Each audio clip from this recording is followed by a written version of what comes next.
Right, so recently, the official account of the Barclays WSL tweeted this across social media. And I've got to say, I am very disappointed.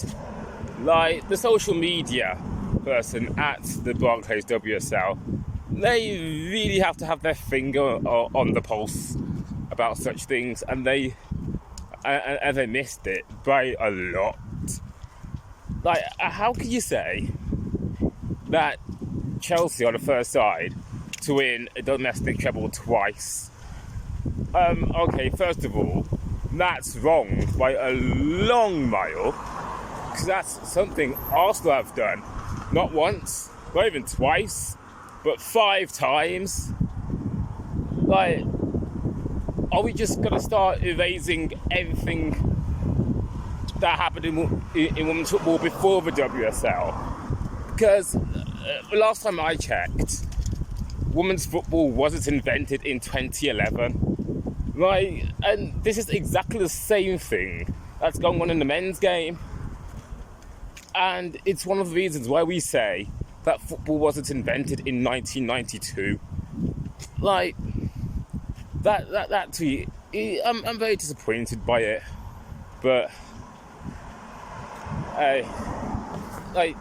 well, this is where women's football has to fix up. Like, we've got to respect the history of women's football from before 2011.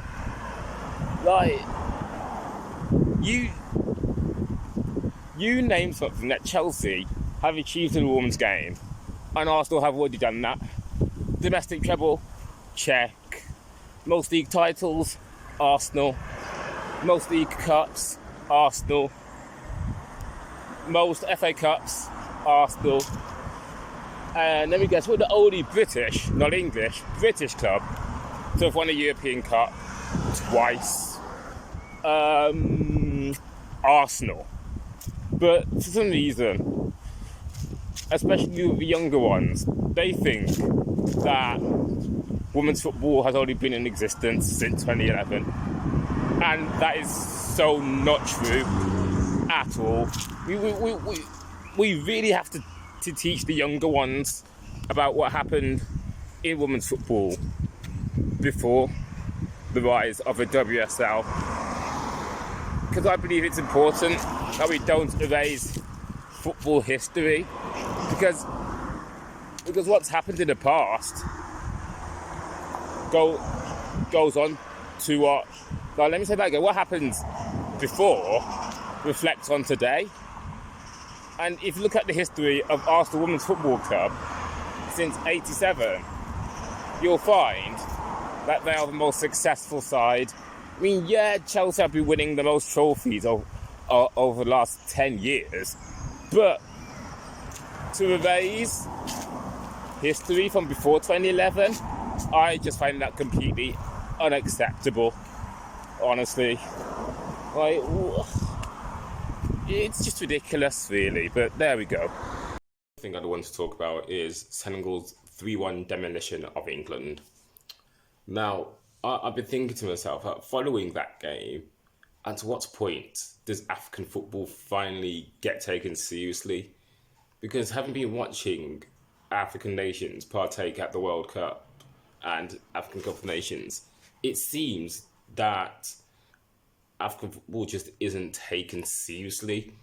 And when it does, it gets minuted to pace and power or lack of discipline or whatever.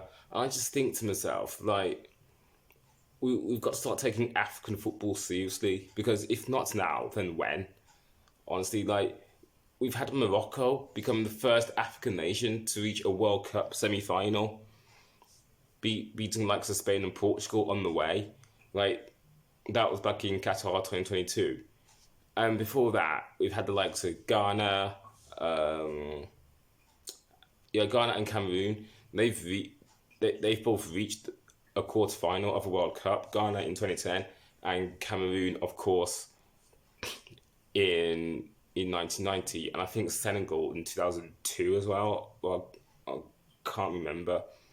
But the point is, we've got to start taking African football seriously, because at current, Asian football gets taken a lot more seriously than African football, and I just think to myself, okay, there's nothing wrong with Asian football, but with African football, it just seems to get taken as a bit of a joke, and that's not how African football should be taken. It should be taken with the utmost seriousness, and people should respect African football, because if you look at Europe, like with some of the likes of Didier Drogba and Mohamed Salah, greatest Premier League, as without African football, European football wouldn't be where it's at.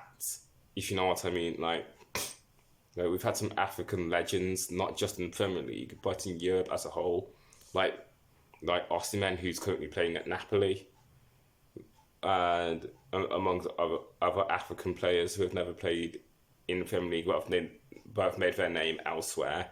So what I'm just trying to say is that respect African football, because African football is huge.